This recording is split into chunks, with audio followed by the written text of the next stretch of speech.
마지막으로 보신 것이 그 광주 예수 14초죠. 그래서 그 작품을 선생님께서 그리셨는데 사실은 원래는 그 5.18 기념성당이 광주교구 남동성당이거든요. 거기에 전시할 예정이었는데 그게 그 작업 과정, 작업은 다 끝났으나 전시 과정에서 문제가 생겨서 결국 철수됐습니다. 벽에 걸었다가 다시 철수를 했는데 이 과정에 대한 얘기를 잠깐 선생님께 여쭤보고 싶거든요. 그래서 그 얘기를 잠깐 해주시면 어떨까 싶네요. 저는 어떻게 하다 보니까 70년대에서부터 작품 전시를 하면 경찰들이 와서 많이 철수를 하라고. 그래서 아마 제가 74년 그때부터 아마 그림들을 전시를 하다가 많이 철수를 당했습니다. 80년대에 들어와서는 뭐 많이 뺏기기도 하고 뭐 불태워지기도 하고 그림이 경찰들에 의해서 그랬는데 제가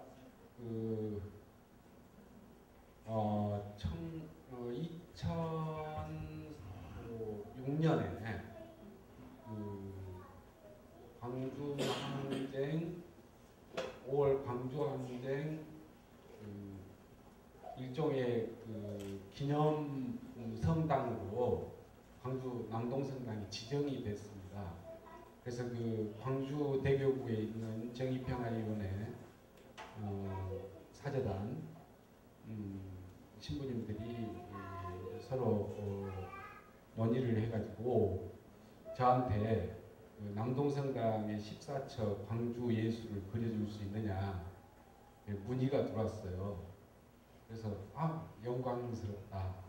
그런데 과연 내 재주로 혹은 내가 예수의 얼굴을 그릴 수 있을까? 그건 좀 두렵다.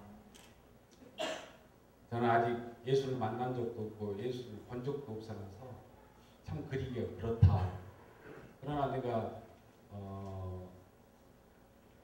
광주에서 학살당하고 광주의 모든 희생을 감내한 그 시민을 그리라고 한다면 그릴 수 있다. 두 번째는 나는 좀 추상화 혹은 비구상 예술적이어야 한다는 혹은 미학적이어야 한다는 이유 때문에 뭘 이렇게 좀 숨기기는 싫다. 그래서 나는 가급이면 좀 리얼하게 그리고 싶다. 그래도 괜찮겠느냐. 괜찮다고. 그래서 한 1년 정도의 작업을 했습니다.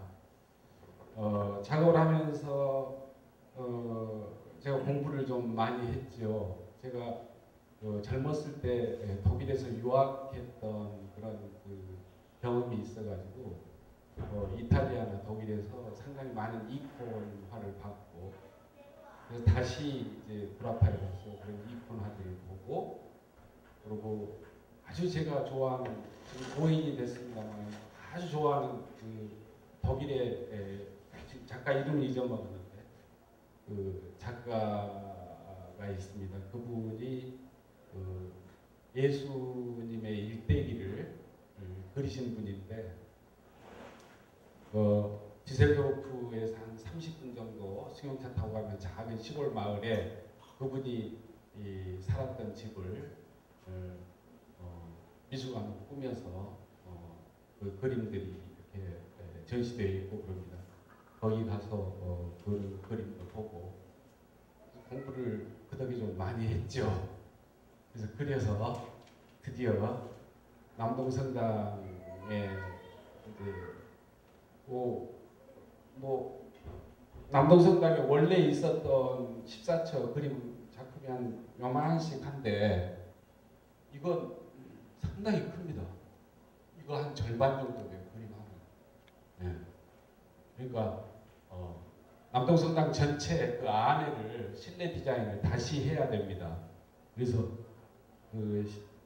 신부님의 허락을 받고 인테리어 하는 사람을 투입을 시켜서 그 남동성당 그 그림을 14처를 전부 전시를 할 수 있도록 쭉 했어요. 그래갖고 그림을 붙여놨는데 그 다음 날 이제 그 다음 날이 5.18 추모 미사를 해년마다 남동성당에서 드립니다. 그 다음 날이 이제 추모 미사일인데 갑자기 광주에서 전화가 왔어요. 와서 이걸 철수를 해달라. 주교님의 명령이다. 광주대교구. 도저히 안 되겠다. 그래서 당시 주교님께서는 남동성당에 전시실을 따로 만들어서 거기에 영원히 전시를 하자. 그래서 나는 그 성당 안에 붙이는 목적으로 그림을 그렸는데 따로 갤러리를 만들어서 전시를 한다는 건 좀 그렇다. 그리고 거절을 하고 그림을 가져왔습니다. 가져와서 지금 제가 보관 중인데 벌써 한 6, 7년이 흘렀죠? 한 번도 제가 못 봤어요. 그림을. 그 사이에 오늘 6, 7년 만에 또 보니까 좀 새삼스럽네요. 네. 예, 감사합니다. 제가 전에 이 문제를 갖고 선생님하고 잠깐 인터뷰를 한 적이 있어요. 그때 선생님 말씀은 그렇잖아요. 생생한 그림, 이콘이라는 성화인데 그것이 갤러리에 있으면 예술 작품이 돼버려요. 그래서 우리와 인간적으로 호흡하는 현장 한가운데 있는 그림이 아니라 박제화된 그림이 될 가능성이 있다 해서 선생님께서는 그 갤러리에 대한 제한이 있었지만 굳이 그 청을 물리치시고 다음에 정말 현장감 있는 어떤 공간이 생긴다면 거기에 살아있는 그림으로 걸고 싶다라는 말씀을 해주셨고 또 교구 쪽에서는 어차피 작업을 하셨으니까 작업 비용을 드리려고 했는데 어차피 붙이지도 않았으니까 그 작품은 뭐 쓰여진 게 아니잖아요 아직.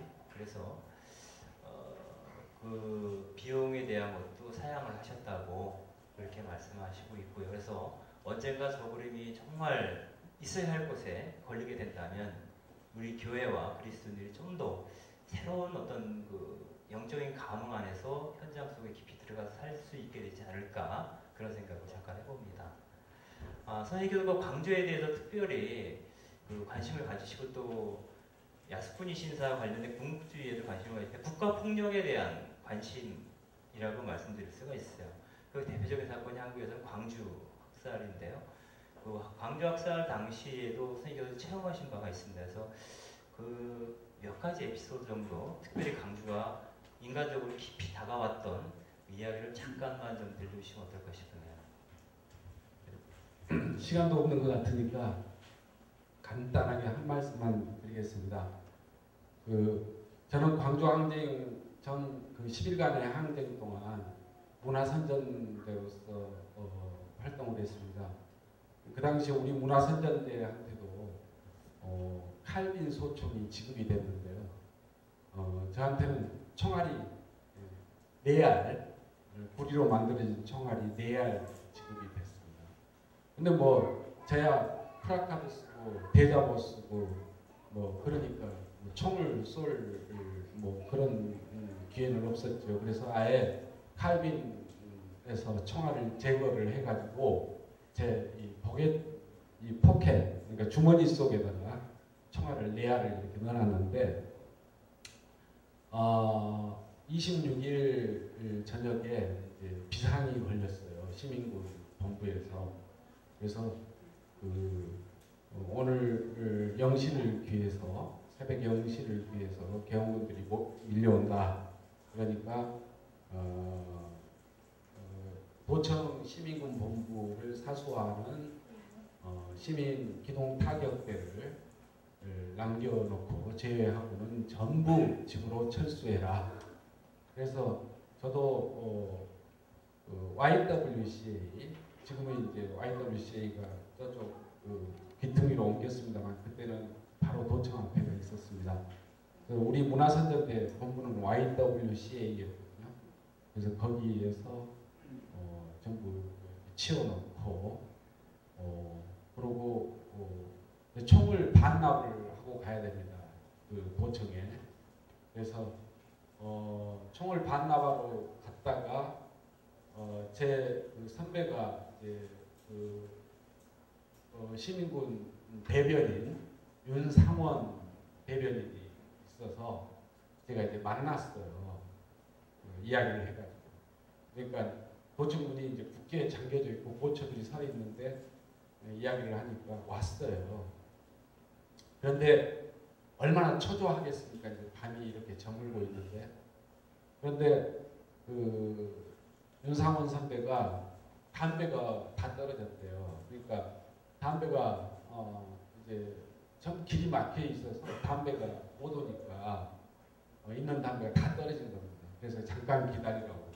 그리고 제가 도청 뒤에 골목길을 어두워지는데 골목길을 막 더듬어가지고 꽁초를 한 서너 개를 주었습니다. 그래가지고 이제 윤상원 선배한테 잠깐 나오라 해가지고 둘이 도청 옆에서 이제 쪼그리고 앉아가지고 제가 길가에 그 굴러다니는 신문지 조각을 찢어서 2개를 말았습니다. 꽁초를 2개를. 제가 그거 잘 맙니다. 그거 말기 힘들어요. 많이 해보지 않으면 자꾸 찢어집니다. 종이가. 저는 선수입니다. 그리고 제가 그 유학 시절에 독일에서 담뱃가루를 아끼기 위해서 그 담뱃가루만 사가지고 이렇게 종이에 말아서 펴놔서 제가 잘 맙니다. 제가 잘 말아가지고 2개를 딱 말아가지고 둘이 한 대씩 쫙 피고. 그리고 상원이 형 잘 있어? 뭐 오늘 저놈들이 오겠어 함부로. 그러고 이제 싹 가다가 보니까 아니 포켓에 이 총알이 있었어요. 저한테. 그때 잘 알았어요. 그래서 다시 뒤로 돌아가지고 선배를 불러서 그때 한참 시민군 본부는 총알이 부족했거든요. 총알을 제가 분명히 4알을 넣어줬는데 하나를 흘러가 버리고 3알이 남았어요. 총알 3알을 이렇게 딱 그 상원형 윤상원 선배의 그 손바닥에다 쥐어줬더니 윤상원 선배가 그걸 딱 이렇게 쥐더니 야, 사람 죽이는 총알이 이렇게 따뜻할 수가 있냐. 저는 지금도 이제 그날 새벽에 영시를 위해서 그날 새벽에 그 윤상원 선배는 그 개헌군들이 쏜 총알을 맞고 죽었습니다. 그리고 시체까지도 화염방사기로 그냥 태워버렸죠. 끄슬려버렸죠. 그런데 저는 지금도 윤상원 선배가 마지막으로 한 그 이야기, 어떻게 사람을 죽이는 총알이 이렇게 따뜻할 수가 있냐. 그렇겠죠. 한 10여일간 제 주머니 속에 계속 있었으니까. 그 말 한마디는 우리 한국 현대사를 압축하는 하나의 시기처럼 지금도 저 가슴에 남아있습니다. 광주에 대한 경험담 이걸로 마치겠습니다. 그리고 제가 신앙심이 그렇게 깊은 사람도 아니고 물론 제가 세례는 어렸을 때 받았습니다만은 제 이름은 안토니오입니다. 그런데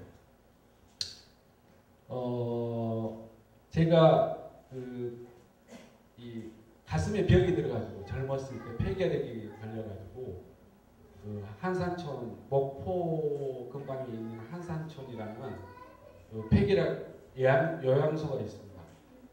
거기에 있을 때 거기에서 한 1년 반 정도 제가 요양 생활을 할 때 거기를 상당히 많이 드나드신 분이 있었는데 전부 신학자들이었어요. 한 분은 함석헌 선생님, 또 한 분은 민중신학을 집대성하신 안병무 박사님, 그리고 또 민중신학자 송기득 선생님, 이렇게 세 분이 드나가셨는데 그분들한테 제가 그때 한 1년 반 동안 요양생활을 하면서 알게 모르게 영향을 좀 받았던가 봐요. 그때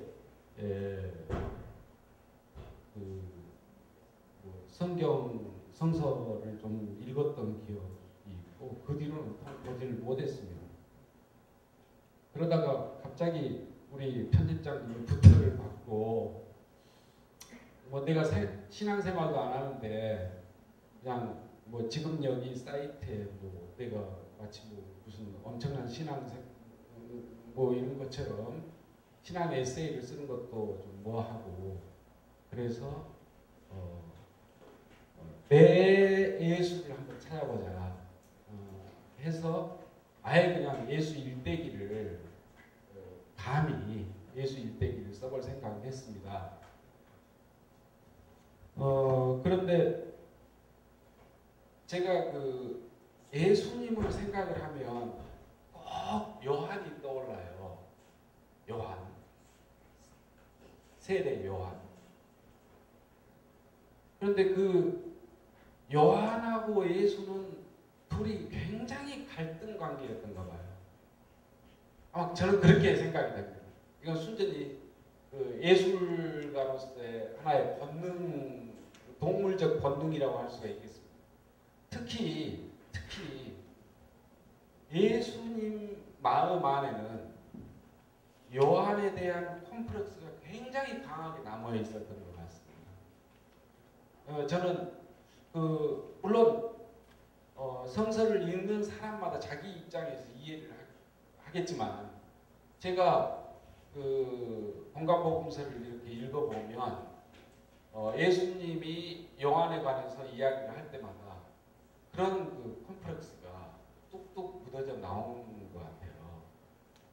그래서 그 관계를 좀 설명을 해야 되겠다.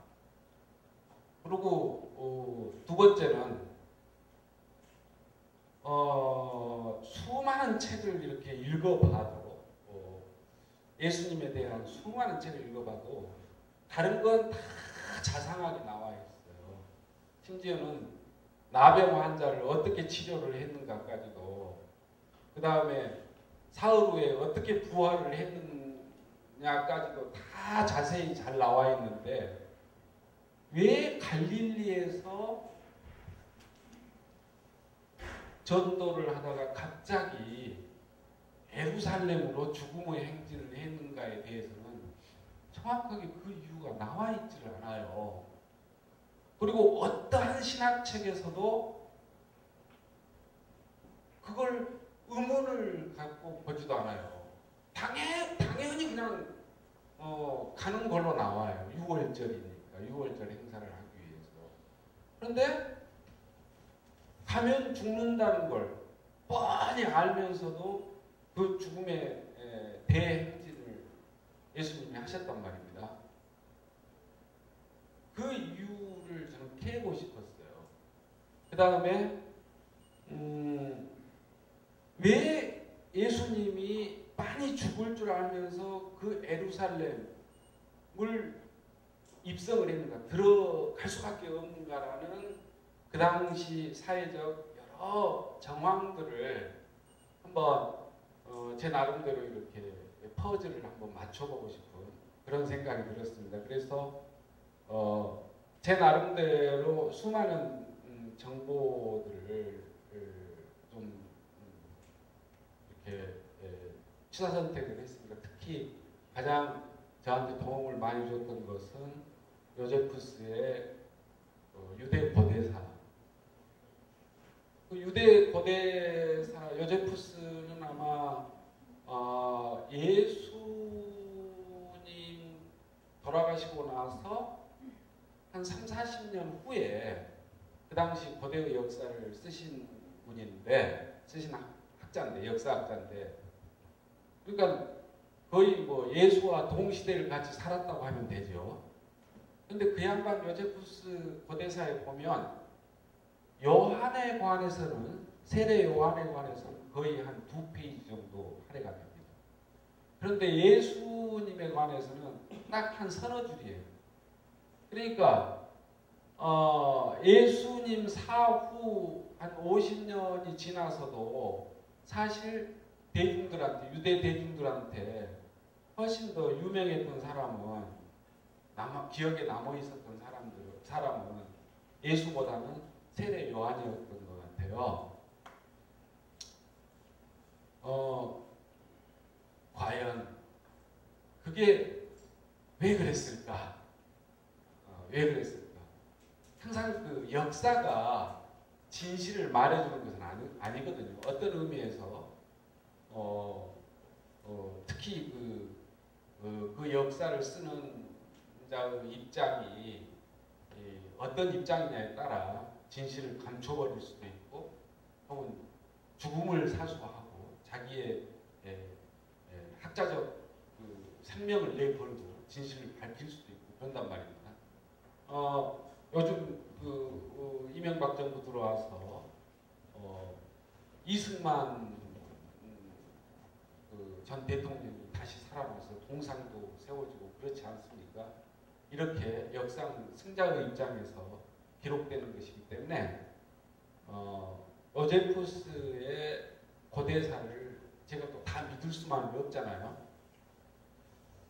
그래서 그런저런 소스나 에피소드들을 가지고 제 나름대로 마지막 예수가 예루살렘에서 있었던 3일간 4일간 그걸 제가 한번 퍼즐을 맞춰봤습니다.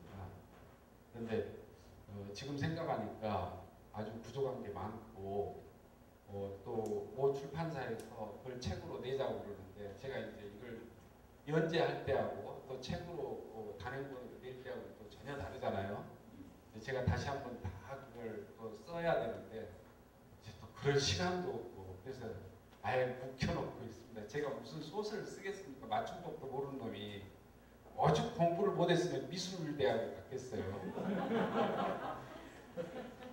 아주 제가 편집장님 때문에 아주 혼났습니다. 한 1년 가까이를.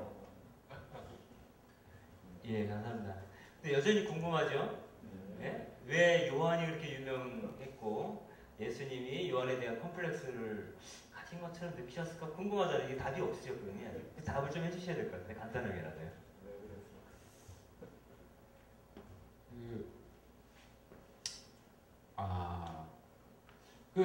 제가 역사라는 건 그렇습니다. 여기서 저 벽에까지 가는데 제가 발걸음으로 뛰면 딱 20발자국이면 저 벽까지 갑니다. 그러니까 내 이 발바닥 면적 곱하기 20 하면 내가 저까지 갈 때 걸음 걷는데 필요한 면적이 나오겠죠. 그런데 내 발바닥이 디딜 때만 딱 어려지고 나머지가 수천 길 벼랑 끝이라고 한번 해봅시다. 마치 말뚝처럼 이렇게 발 디딜 때가 나와 있다고 보면 제가 편히 저까지 걸어가겠어요? 가다가 떨어져 버리지. 문제는 역사에 기록된 건 발자국만 기록되어 있지만 그 발자국과 발자국 사이에 수많은 일명과 무명의 언어들, 삶들이 있습니다. 이 삶을 우리가 새롭게 복기를 해줘야 되거든요. 여러분, 오늘이 100년 후가 되어서 우리들이 이렇게 열심히 살고 정말 애써서 살아가는데 우리 이름 하나도 남지도 않지요. 그러면 역사에 기록되지 않으니까 우리는 아무것도 아닙니까? 천만의 말씀이죠. 바로 이제 그 변증법적 상상력이라는 것이 바로 그런 기록되어 있는 좌표, 발자국을 연결해서 여기서 저기 벽까지의 모든 상황, 여러분들이 앉아있는 이런 상황을 전부 새롭게 복귀하는 것, 다시 복귀해보는 것, 이것이 저는 창조적 고통이라고 생각을 하거든요. 그래서 그 창조성은 끊임없이 회의하고 의심하는 데서부터 시작됩니다. 데카르트가 이미 이야기를 했죠. 그래서 가장 못난 지도자는, 이 종교 지도자는 성서에 쓰여져 있는 대로 믿어라. 그렇게 이야기하는 이 목자가 제일 어리석은 목자예요. 일단 끊임없이 의심을 해야 됩니다. 왜 성경책은 나는 이거 도저히 이해가 안 된다. 이건 내가 믿을 수가 없다. 그리고 자꾸 여호와, 거기에 나온 유인신 여호와 혹은 예수님과 끊임없이 싸워야 됩니다. 저는 그 싸움의 과정이 그분을 닮아가는 과정이라고 생각을 하거든요. 그런데 그런 창조적 고통을 갖고 우리가 성서 기자가 쓴 그 공간복음서를 우리가 의심하고 우리가 회의를 해보면 그렇습니다. 뭐 요한이 예수의 사촌이라는, 또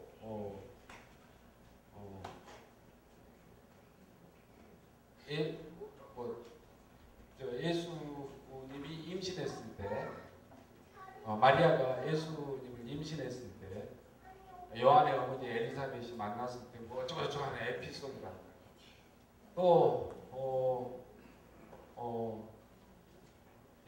요한이 예수가 세례를 받으러 오니까 이제 그분이 왔다 어쩌고 하는 그 부분이라든가, 또 물 강 건너 예수가 걸어가고 있는데 요한의 제자들이 당신의 어쩌고 앞으로 누가 우리를 이끌 것입니까 하고 물어보니까 저 강 건너에 지나고 있는 쪼놈이기다, 뭐 이런 장면이라든가, 그 다음에 감옥 안에서 요한이 제자들을 보내서 예수에게 뭐 어쩌고 하니까 예수가 니들은 아직도 나를 모르냐, 내가 어떤 놈인지 아직도 너희들이 모르냐, 어쩌고 하는 장면이라든가, 이런 것들을 보면 상당히 그 예수님이 요한한테 대단히 컴플렉스가 있었던 것 같아요. 저는 이게 당연하다고 생각합니다. 그런데 제가 요제푸스 고대사를 읽으면서 정말 예수님이 그런 콤플렉스를 가졌겠다. 왜냐하면 요한이라는 사람이 워낙 그 당시 큰 이 민중적 지도자, 거목이라서 그걸 어떻게 해볼 수가 없으니까. 또 요한의 성격은 아주 장쾌하고 호쾌한 성격이잖아요. 예수님은 좀 더 여성적이고 여리고, 그러니까 혼자 쿵쿵 앓았을 가능성이 커요.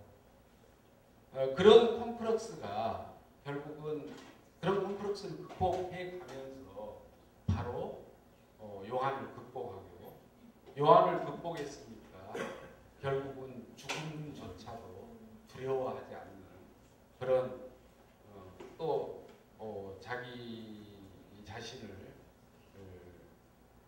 수많은 고통받는 민중들에게 투영해서 민중들 가슴속에 살아있는 자기의 아버지 여호와를 발견했던 것이 아닌가, 그런 생각을 합니다.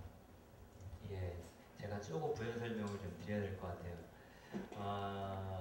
요한과 예수님 두 분이 공통적으로 내건 구호가 하느님 나라가 가까이 왔다 였거든요. 그래서 이 복을 믿어라, 이게 이제 두 분의 공통점이었는데 그 활동 방식이 굉장히 많이 달랐어요. 그래서 선생님 말씀대로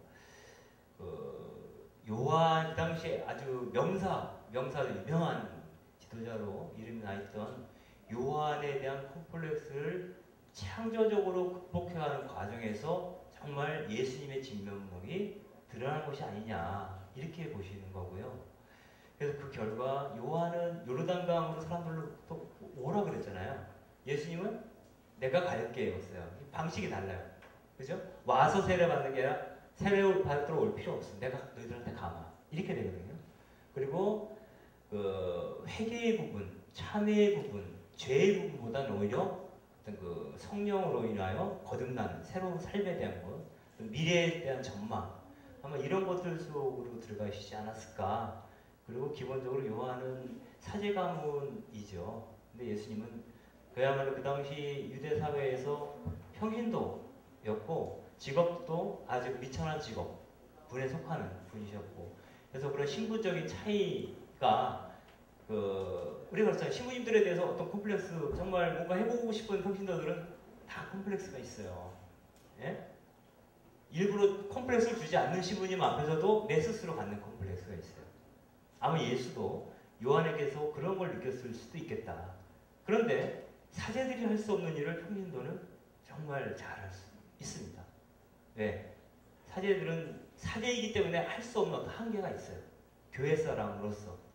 그런 평신도들은 그 복음 선포의 최일선에 서 있는 사람들이고, 그 사람들이 일상과 현장 속에서 그분의 뜻을 이루는 가장 그 선봉장으로서 어떤 그걸 뭐라 그러나 맨 앞에 서서 싸우는 전의로서의 역할은 평신도들의 몫이거든요. 그리고 그러한 일을 하는 사람만이 느끼는 영적 희열이 또 있습니다. 결국 그 사제로서 또 그 당시에 명사로서의 세자 요한을 창조적으로 극복하는 과정 속에서 정말 우리가 주님이라고 고백할 만한 그분, 예수님이 당신의 모습을 취할 수 있었던 것이 아니냐, 이런 생각을 선생님 소설을 보면서 다시 한번 할 수 있는 기회가 됐습니다. 근데 그 소설에서 가장 특이한 점이 유다에 대한 얘기예요. 그래서 유다에 대한 얘기도 간단하게만 좀 해주시면 어떨까 싶네요.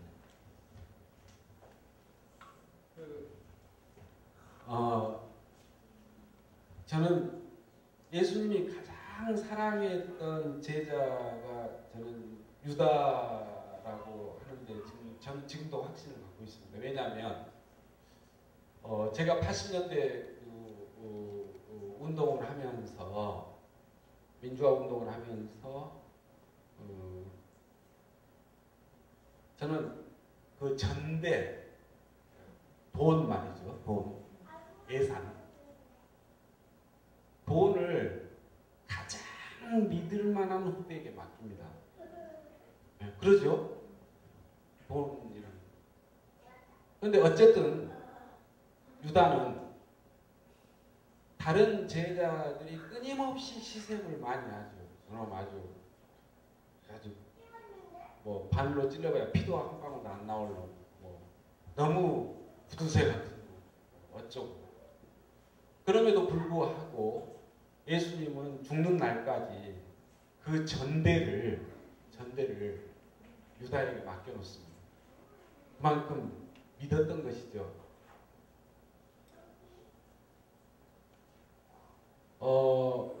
그래서 저는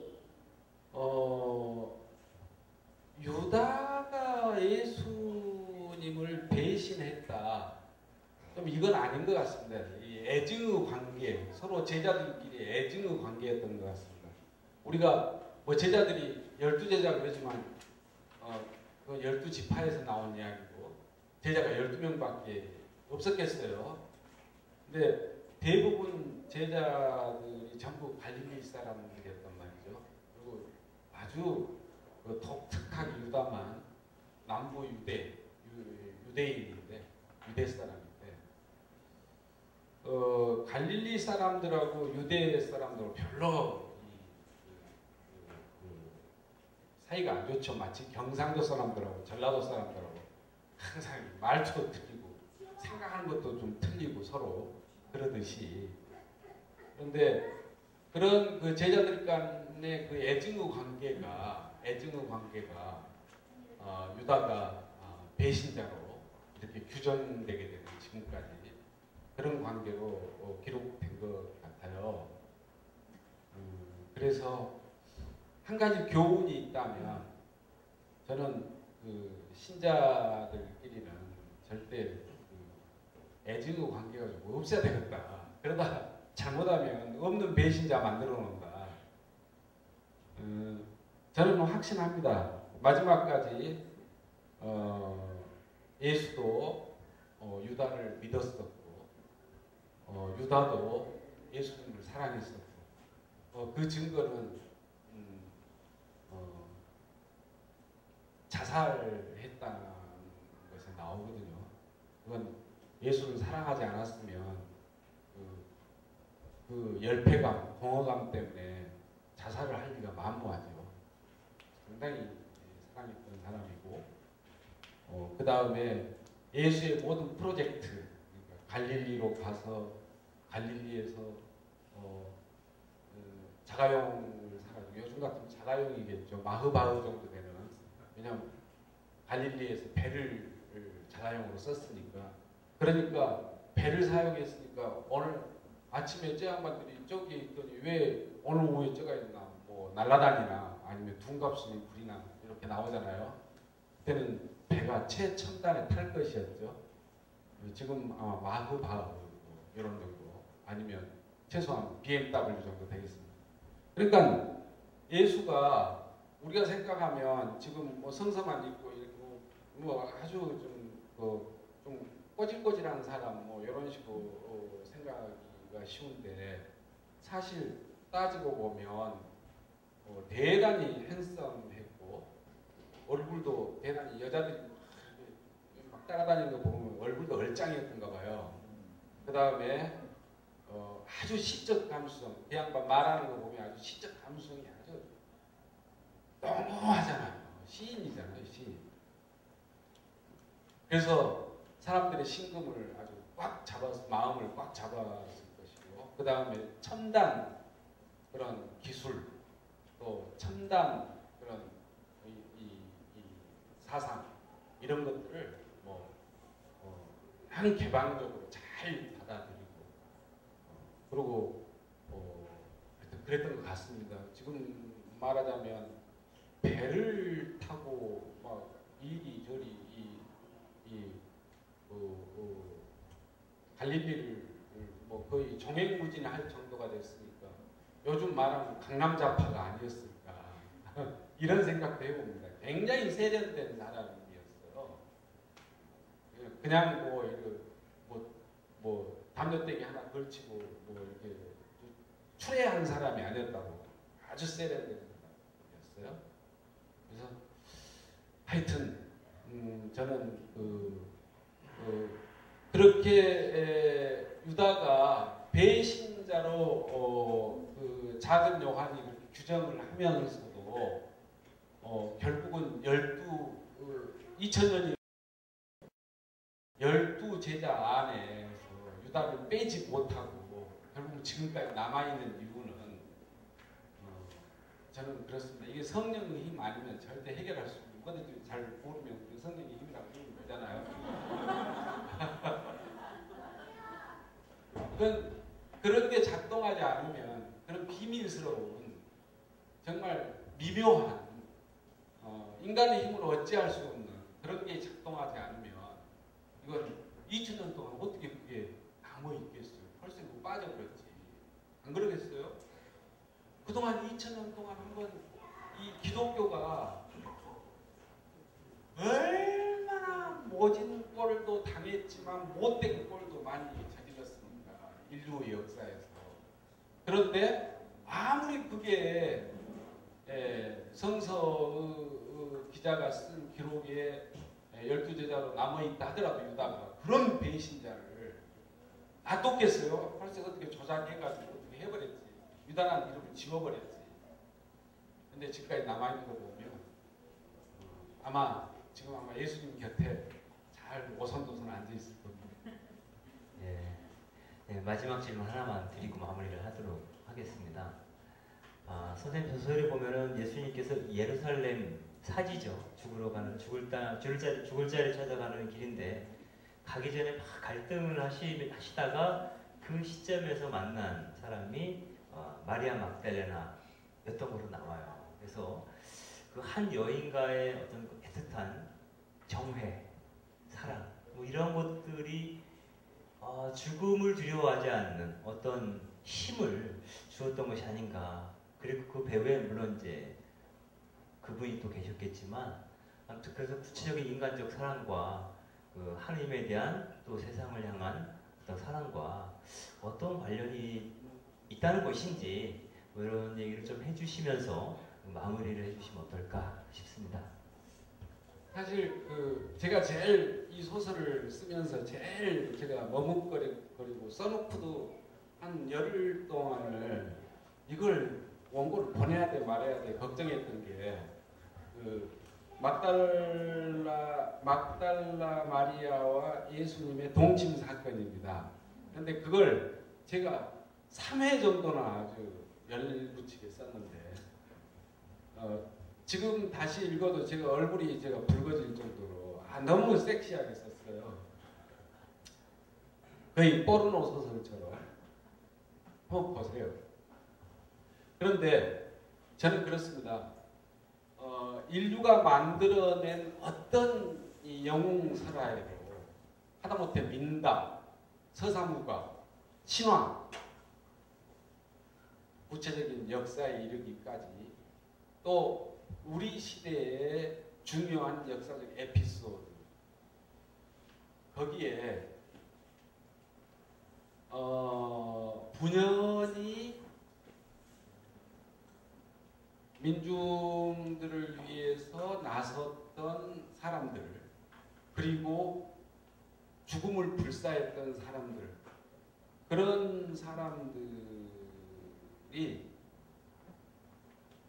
그런 사람들의 일생에 여자가 사랑하는 여자 등장 안 한 게 없습니다.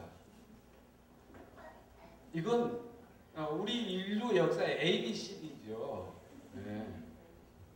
여러분 지금 완전히 이 드라마 천국인데 MBC도 그렇고 뭐 KBS도 그렇고 SBS도 그렇고 모든 게 다 여자들이 있잖아요.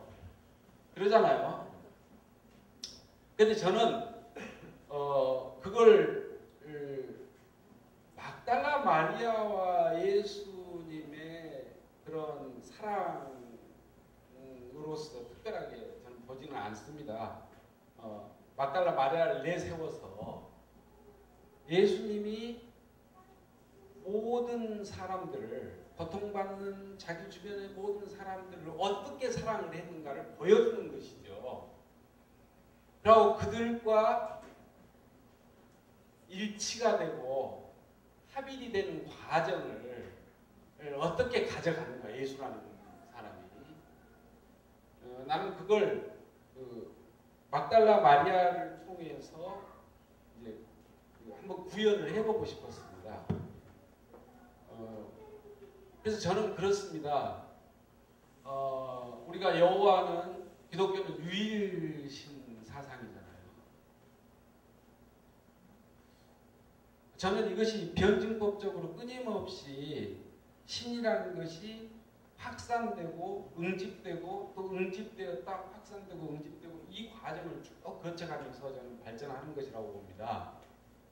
그래서 여호와는 사람의 이 지구상에 사는 사람의 숫자만큼 다양한 여호와가 모든 사람의 가슴속에 다 자기 여호와가 있다.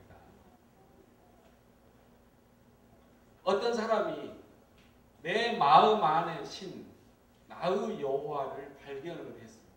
그리고 내가 저 사람 가슴 안에 숨겨져 있는 숨어 있는 여호와를 발견을 했을 때 비로소 그 사람과 내 안에 감추어져 있었던 숨어 있었던 각 여호와가 통합되는 과정이 됩니다. 나는 이걸 엑스타시라고 생각합니다. 친교에 있어서 엑스타시라고. 그래서 저는 무슬림 문제도 요즘 가장 중요한 무슬림 문제도 저는 그렇게 봅니다. 사람의 숫자만큼이나 여호와의 숫자가 많다. 일단 우리는 그렇게 확산시킬 필요가 있다. 그리고 친교를 통해서 즉 진실한 이해와 평화를 바탕으로 이해를 함으로 해서 그 그 여호와가 응집되어서